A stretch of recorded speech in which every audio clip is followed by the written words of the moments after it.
I suppose I would call this something of a companion piece in video to some things I've been writing,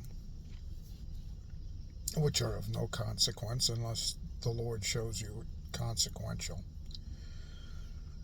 But regarding this thing called Christianity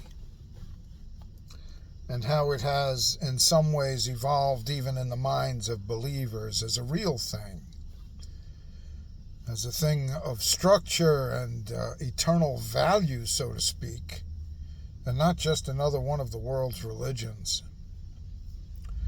Nevertheless, it is.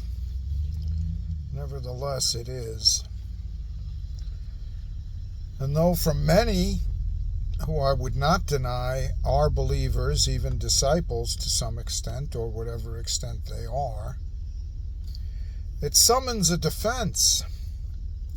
It summons a care for it, a support of it as a thing that is real. But again, it is not.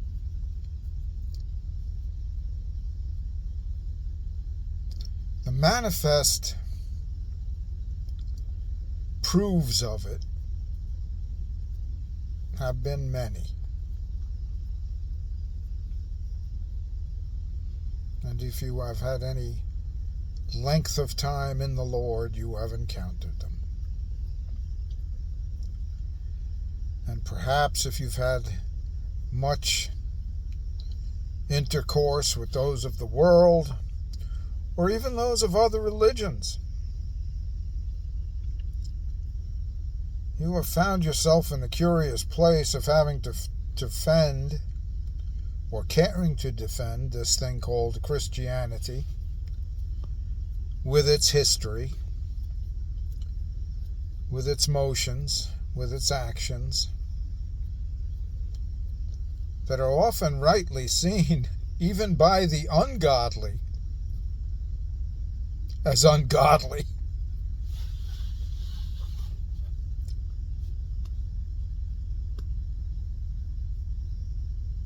Germany.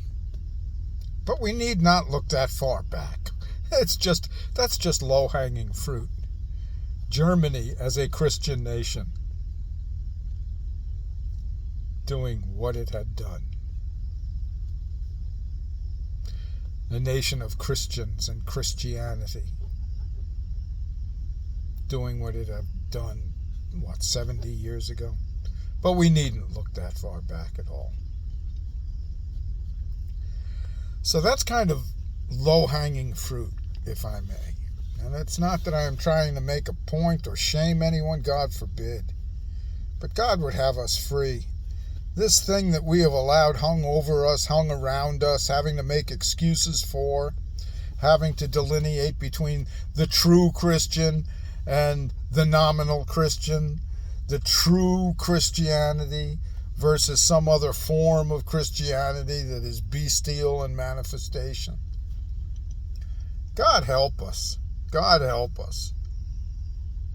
And if this is putting too fine a point on it, I really can't care much for it, but it is. For we find that the Gentile believers were brought to appreciate, come to, the Jewish Messiah. And the scriptures themselves testify of who is a Jew. For he is not a Jew who is one outwardly, whose circumcision is in the flesh, done by hands of men. But he is a Jew who is one inwardly, whose circumcision is of the heart and by the Spirit, and who receives his praise of God. His praise, his Yehuda, his Judah, his praise of God. And I will bring those of the synagogue of Satan, is that what it is? Who say they are Jews, but are not. So the matter is really not true Christian versus some other thing, any more than it is a true Jew versus some other Jew. It is those that say they are Jews and are not. And he is a Jew who is one inwardly. So if we have any resort to an identity that even in that sense remotely is relatable to what the world might even in some sense hold some appreciation of, it is surely not Christian or Christianity, but it is to the being of a Jew. A man called out from the nations, even as Abraham was. The faith of Abraham, who some call the father of the faith in that sense. But is there a repugnance? Is there a repugnance to think so? Is there I'm a Christian and I'm going to hold it? Is there offense? No, I'm not saying everyone has to identify themselves as a Jew, God forbid. That's not my place to do anything. Nor take some form of a Jewish name or a name that sounds Jewish. Though the Lord has blessed me to be known as Israel. And I appreciate it. No, that's not it at all. But if we want to continue in offense, and if we particularly want to continue in offense against the natural branches, if we want to take what we acknowledge as the Messiah to the Jews and of the Jews, for Jesus said, we know what we do worship, for salvation is of the Jews. If there's any repugnance to that, offense found at that, God help us. Even lest we forget that our, little quotes, air quotes, our New Testament, the Christian book, was written almost exclusively by those who knew themselves as Jews, but who believed in Messiah, the Christ of God. So if we want to be an offense to that natural branch, then we'll cling to all of these things that, yes, Christianity embraces.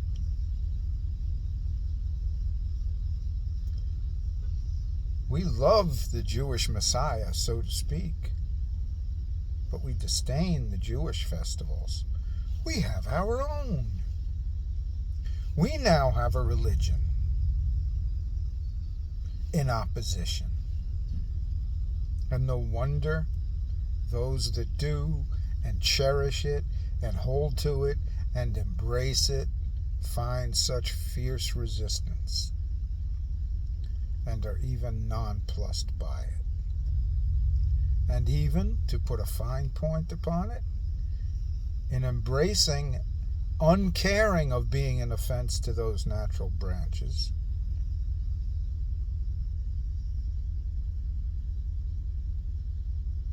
oppose God.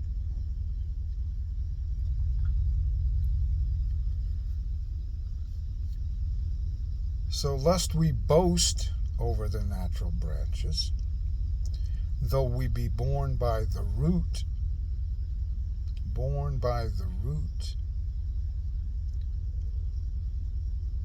we must be careful. For if God did not spare the natural branches, who are we to boast as those grafted in? Who are we to boast as those grafted in? That we have developed our own way of worship, our own festivals, our own distinction. It's so much like those in the days of Saul wanting a king like the nations. We want a religion that can be identified just like the nations have. And so we adopt this thing, and then we find it ruling over us. And then we find we have to defend it. And then we find we feel a little diminished when someone says Christianity is on the wane. Oh my! We feel diminished. But the Christ of God is not diminished. Jesus, Yehoshua, the Messiah, the Christ of God, Jesus, is not diminished. And you know when you feel threatened, or something seems to be threatening your foundation. You know. And if you are troubled by such statements, oh, but Christianity is on the wane, is your reaction to rather puff out and declare Christianity will endure forever, or rather rejoice in the Lord? Rejoice in the Lord that all is taking place precisely and exactly according to plan. For the one who says it is faithful. All authority in heaven and earth have been given to me. Therefore go and make disciples of all nations. Don't call men to Christianity, for that is not where the call issues from or originates. The call is always and only to the Lord Jesus Christ, Yehoshua HaMashiach.